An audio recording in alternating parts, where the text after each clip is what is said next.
Welcome, everyone. We want to welcome you to our special coverage. We are honoring the life of Detective Brad Lancaster. You are taking a live look right now at Children's Mercy Park. The funeral has not officially started. It will start in about 15 minutes, but you can see they have already brought in the flag-draped coffin. Also, we are seeing officers filing in. They've been circling around the family. We saw the family sitting down as well. They are all taking their seats.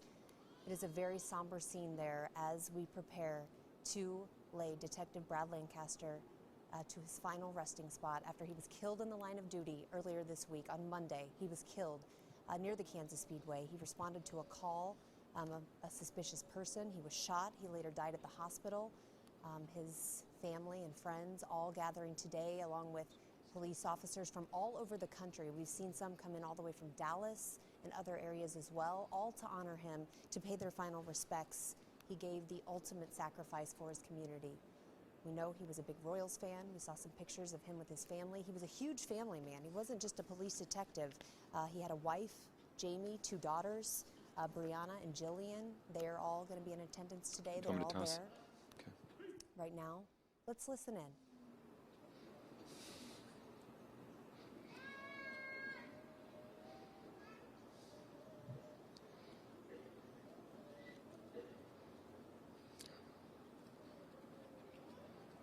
Right now, we want to go inside Children's Mercy Park, where Richard Sharp has been all of this morning. Richard, kind of set the scene for us. What you're looking at right now is a lot of the honor guard that was here to salute the casket as it came into the grounds here, taking a seat. And there are more than 300 seats down there, so it looks like this is all of the KCK Police Department that are taking a seat right now. They get to sit on the field, and then of course other officers from other departments, both federal, state, local, are here in the audience as well, and their family members as well. So that's kind of to set the stage for you here. We're just waiting for this to begin. Obviously they had to postpone it a little bit. One of the interesting things is what people have been watching while this has been going on. A video of Brad had a slideshow of all the pictures that really kind of illustrates that he not only was a family man, he was a good friend to many people as well. So that's what people have been watching, and it was interesting to hear them talk about it. This was put together by his co-workers at the KCK Police Department with music that his family wanted in this as well. So that's what they've been watching, you know. And you look out over this audience and you see police hats and fire departments from all over the country. It is impressive. Everyone is very quiet, all looking to the field. We are supposed to hear from the chief,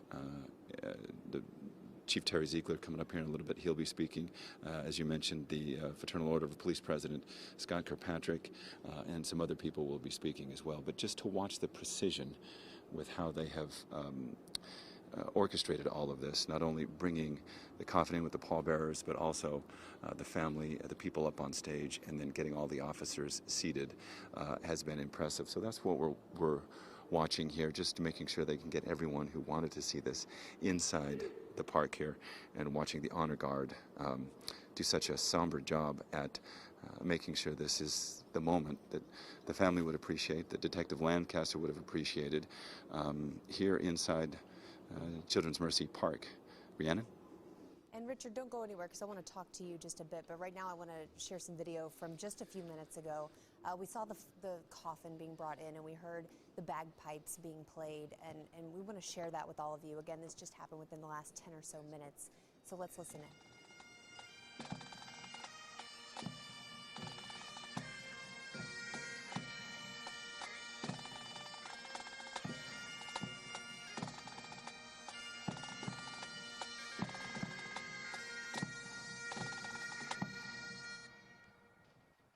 And Richard, no doubt a incredibly tough week and day for the Kansas City, Kansas Police Department, the entire community, along with, of course, his family and friends. You actually spoke with the KCK fire chief a little while ago. He knew Detective Lancaster personally and said, he said, it's a brotherhood. First responders, it's a brotherhood. We all rely on each other. We trust each other. And you really are seeing that with these officers and these people from fire departments from all over the country here at this service today.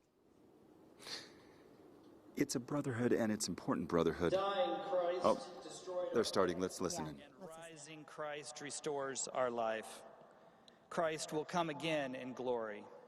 As in baptism, Brad Lancaster put on Christ, so in Christ may Brad now be clothed with glory. Here and now, dear friends, we are God's children. What we shall be has not yet been revealed, but we know that when God appears, we shall be like God, for we shall see God fully. Those who have this hope purify themselves as Christ is pure. Please be seated.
Trouble melts like lemon drops high above the chimney top. That's where you find me, oh, somewhere over the rainbow. Bluebirds fly, and the dream that you did to, oh, why can't I? Oh, someday I wish upon a star, wake up where the clouds are far behind me, where trouble melts like a lemon drops high above the chimney top. That's where you find me, oh, somewhere over the rainbow, way up high. And the dream that you dare to, why, oh, why can't I?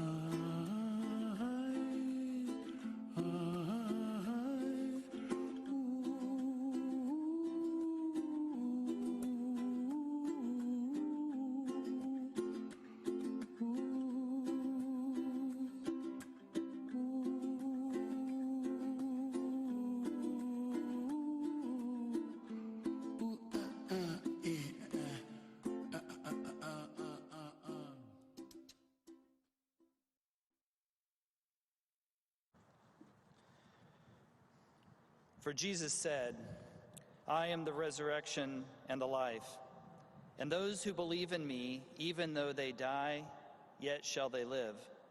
And whoever lives and believes in me shall never die.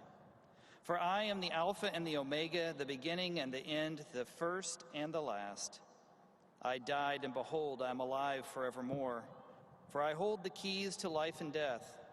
Because I live, you shall live also. It is my privilege today to welcome everyone here. On behalf of Trinity Community Church and the family, it is an honor to be here today to remember that we have gathered here first and foremost to give thanks to God and to witness to our faith as we celebrate Brad's life. We come together in grief, acknowledging our human loss.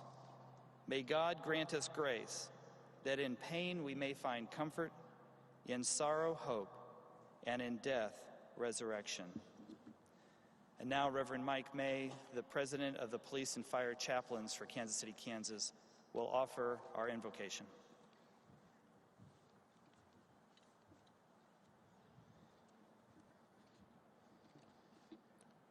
The key word today is together. For we have a God who gathers, he does not scatter. So we grieve to bid farewell to Brad, a self-sacrificing public servant, colleague, son, father, and beloved husband. Therefore, we gather in the name of the Father who created all things and still sustains them, the Father who knows we are frail children of dust. Therefore, we gather in the name of his only Son, Jesus, who humbled himself to death, even death on a cross, but who has been raised from the dead and whose name is supreme over every name and authority in heaven and earth and under the earth. Therefore, we gather in the name of the Holy Spirit, who proceeds from the Father, who is life-giver and healer, the gathering force of God. We gather together before you, O God. We are waiting on you. Grant that we never forget Brad's life or sacrifice. Grant that we never discount or forget this coming together today. Heal us and move us forward in the life you give us, each and all. Amen.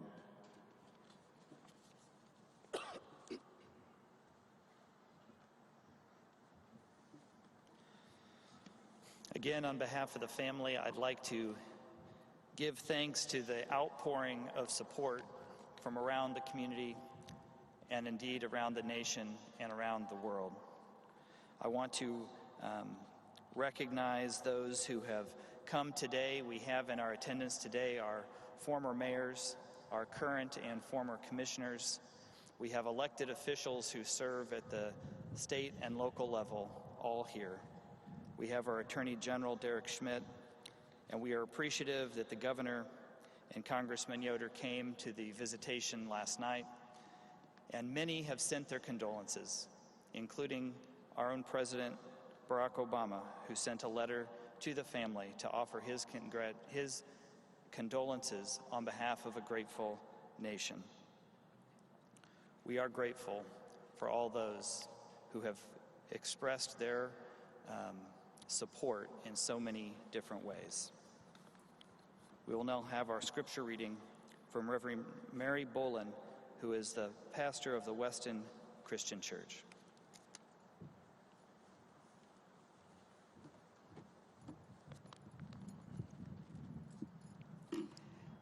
We draw our hope from God, receive comfort from the words of the 23rd Psalm. The Lord is my shepherd, I shall not want. He maketh me to lie down in green pastures. He leadeth me beside still waters. He restoreth my soul. He leadeth me in the paths of righteousness for his name's sake. Yea, though I walk through the valley of the shadow of death, I will fear no evil, for thou art with me.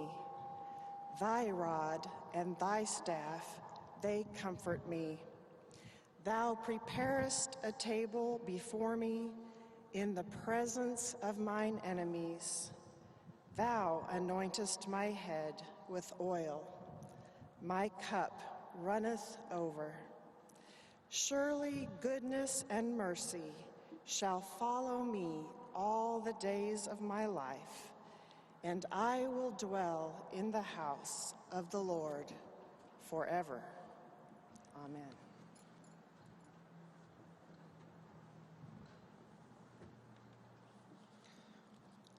The family have chosen 3 speakers today. The first is our police chief, Terry Ziegler.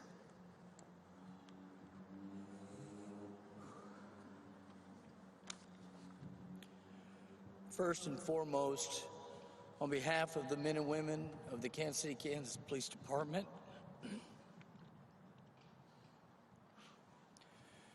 I offer our sincere condolences to Detective Brad Lancaster's wife, Jamie, mother, Carolyn, daughters, Brianna, Jillian, sister, Tammy, and the entire Lancaster family. We share your sorrow and thank you for sharing Brad's life with us. There is no doubt that Brad Lancaster was a hero, not because of how he died, but because how he chose to live his life. As we visited with the family last week, I was struck by a photo of 9-year-old Brad Lancaster having an Army commander pin colonel rank onto his chest. You could see the excitement in Brad's face, and it was at that moment that I realized Brad was born to serve others. Brad served his country in the United States Air Force for several years. He served the citizens of Platte County for 9 years as a sheriff deputy. He served the citizens of Kansas City, Kansas for 9 years as a police officer. And this past Monday, Brad's life of service led him to assist his fellow officers who were in pursuit of a criminal. Brad drove right into danger. He had done it 1,000 times. That's who Brad was. He never thought twice. At that moment, Brad encountered pure evil. He encountered the same kind of evil that has taken so many law enforcement officers' lives throughout our nation. Make no mistake about it, Brad sacrificed his life for serving his fellow officers and our community. It was a choice he made, and we thank him for his courage and his service. To the men and women of the Kansas City, Kansas Police Department, I know you are all so proud and honored to have served with Brad. Losing him leaves a hole in our heart that will take a long time to heal. As law enforcement officers, all give some. But on May 9th, 2016, at approximately 15:30 hours, Detective Brad Lancaster of the Kansas City, Kansas Police Department gave all.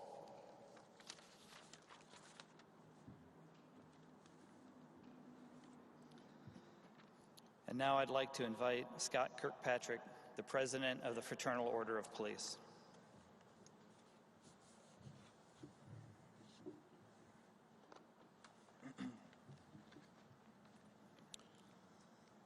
Brothers, sisters, family, and friends and guests, we have come here today to honor our beloved friend, Brad Lancaster. Brad was taken from us entirely too early, doing what he loved to do, serve his community. Brad lived his entire adult life serving the citizens of this country and of the community in which he lived. Prior to working on the same shift as Brad, I did not know him well enough to establish an opinion of him. Within days of working with Brad, I realized the type of guy that Brad was. His dedication to his profession was second to none. Brad was a student of law enforcement and took pride in being knowledgeable in all aspects of his job. Brad had a knack for finding the criminal element in his beat, and if for some reason a bad guy was able to elude him one day, Brad's tenacity would not allow Brad to stop until he was able to place handcuffs on that individual. During this period, I also learned of Brad's keen sense of humor. Brad never missed an opportunity to crack a joke or take a dig at one of his friends, all the while cracking that smirk that Brad would wear on his face. That shift was one of the tightest shifts that I have ever been a part of during my time in law enforcement. During our time off, I had the opportunity to spend time with Brad, Jamie, and the girls. During these times, I witnessed the spark in Brad's eyes for his family. Brad truly loved them with everything that he had. Whether spending time at a Royals game or smoking a brisket for one of the girls' birthdays, he did whatever he could to spend time with Jamie and the girls when his time allowed. Brad was a regular at our monthly lodge meetings. Brad had his regular seat in the back row on the left-hand side. I knew we were headed for an interesting conversation when Brad raised his hand and decided he had something to say. While I didn't always agree with Brad's position on a particular subject, I respected his argument. Brad always had an educated and well-informed position. Although sometimes I think that Brad liked to debate things so much that he was so prepared to argue both sides of the argument depending on which side you wanted to take.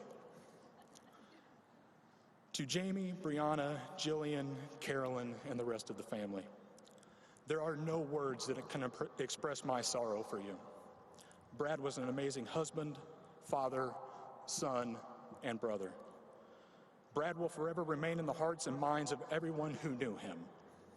Please know that you will forever be a part of our family.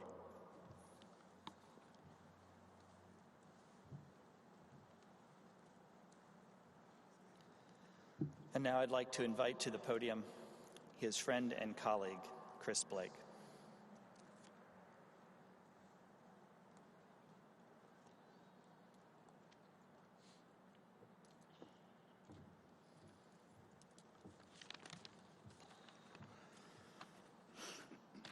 There's really nothing I can say, write down on a piece of paper that can describe Brad. There's nothing at all. My name is Chris Blake. I've been a Kansas City, Kansas police officer for 21 years. I want to start out by saying a big thank you to the KCK Fire, University of Kansas Medical Center, for your heroic efforts trying to save Brad. I would also like to thank the many law enforcement agencies that assisted with the investigation. Brad and I first met in 2003 when he was a Platte County deputy. We would always chase cars north to Platte County, and they would always chase them back into KCK. On one of those chases, Brad met Clinton Swan, and they exchanged phone numbers, and we discovered that we all had Nextels. We got Brian and Kevin, and they all got our phone numbers. So now, we were a well-oiled car chasing machine.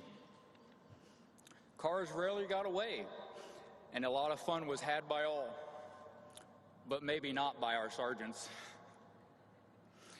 And did I mention that the girls really did not like the beep-beep of the Nextels? Just ask Jamie and my wife, and they will tell you all about it. We decided to all go out. Brad, Kevin, Brian, me, Clinton, and GW, and all the wives. We went to the Woodlands, of all places. Does anybody remember that place? A great time was had by all, maybe a little bit too great. Brad and I really clicked, along with Jamie and Angie. After that, Brad and Jamie and Angie and I started doing a lot of stuff together. About this time, I started my campaign to get Brad to come to KCK.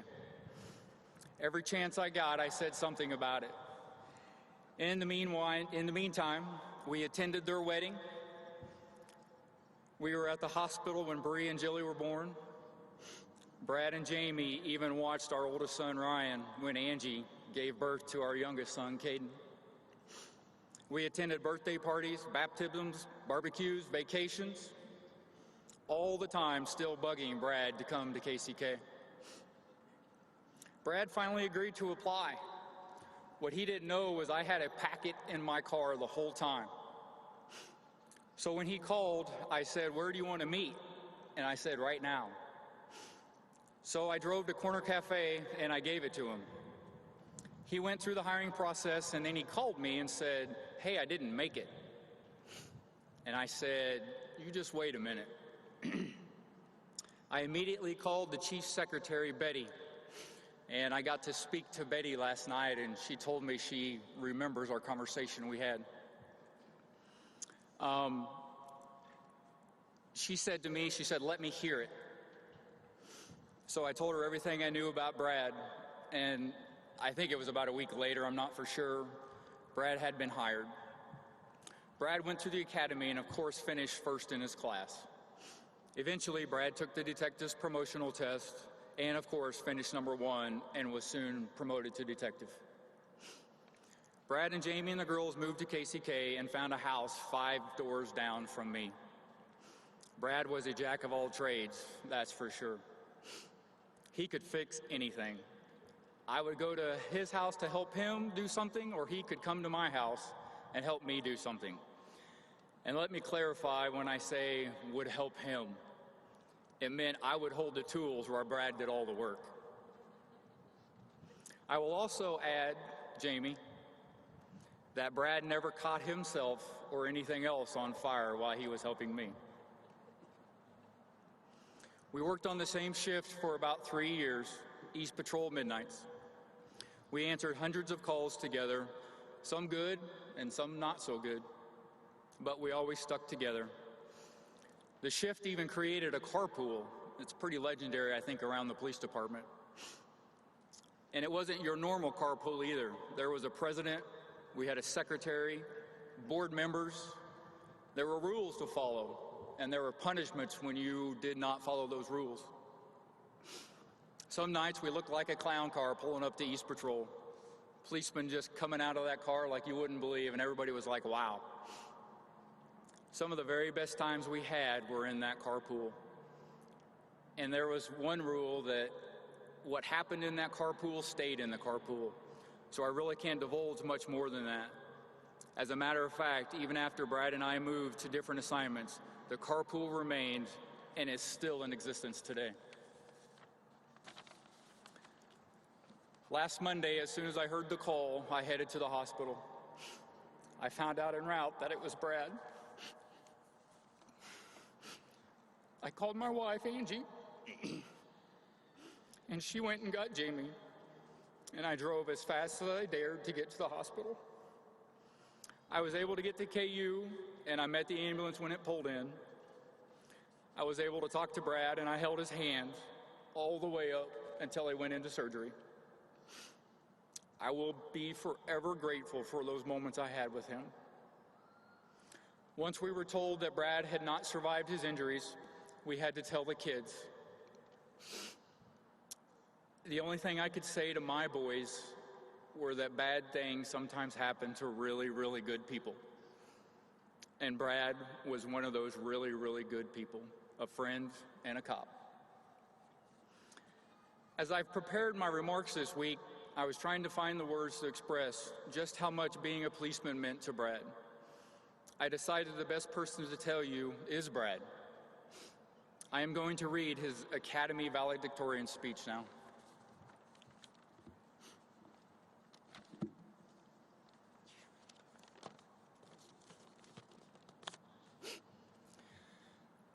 Good evening. I am Recruit Officer Brad Lancaster.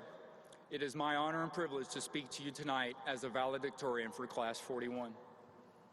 On behalf of Class 41, I'd like to thank Chief Brashears, Mayor Reardon, the commissioners, other distinguished guests, friends, and family for sharing in and allowing us to enjoy such an important and memorable event as we begin our careers as police officers.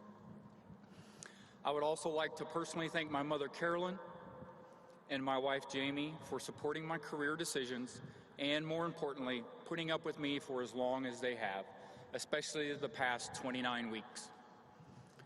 Though they're probably too young to understand, I also want to thank the two true loves of my life for the inspiration that they have given to me to be a better person and to make this leap in my career. Those two are my daughters, Brianna and Jillian.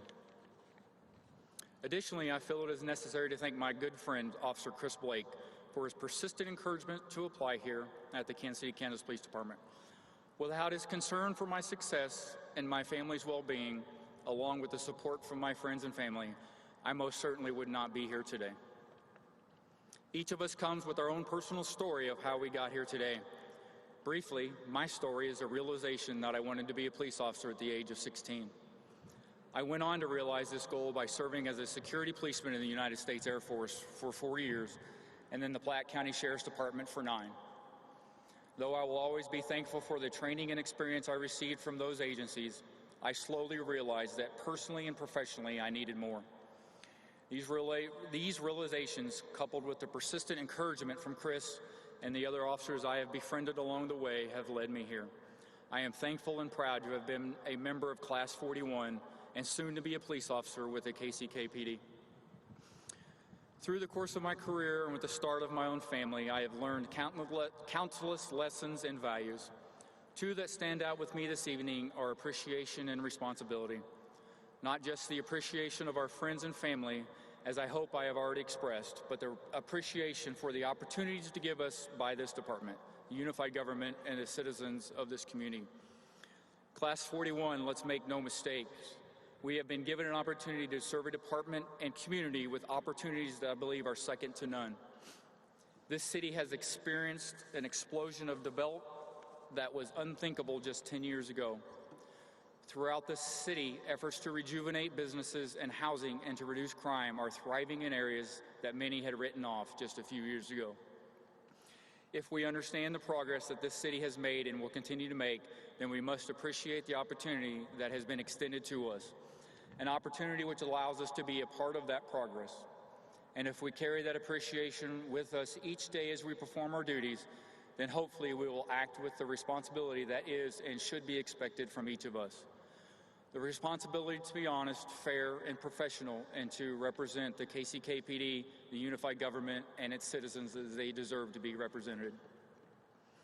While attending the Academy for the last 29 weeks, we have heard the stories and experiences of many seasoned veterans from this department.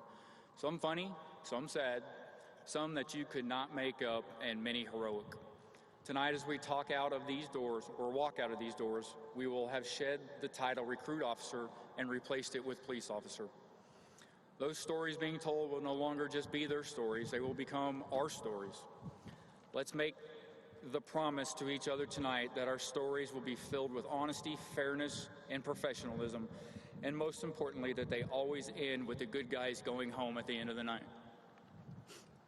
I am proud of this individual accomplishment, but not even this could have been done without help from my classmates. Therefore, I'm even more proud of our accomplishments, our teamwork, perseverance that have led us all to this night. But tonight, I take the most pride in being able to call each of you KCK PD officers, and more sincerely, my partners and my friends. Class 41, be safe. Watch out for yourselves and each other. I want to see each of you at my retirement party.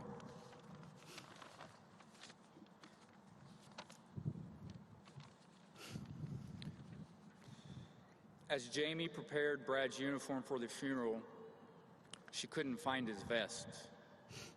I called Pam, and she said it was in his car and was now part of the crime scene and we couldn't get it. I asked her if we could get another one for him because I wanted Brad to have it. After just a few seconds, I immediately changed my mind and I hung up the phone with Pam. I went to my house and I got my vest for Brad because I never wanted him to be without it again. Jamie, Bree, Jilly, I will always be here for you no matter what. I love you guys, and we're always right down the street. Brad, you fought the good fight, but we've got it from here. You can trust us to carry on exactly as you wanted us to, protecting your family, this city, and each other. I love you, brother.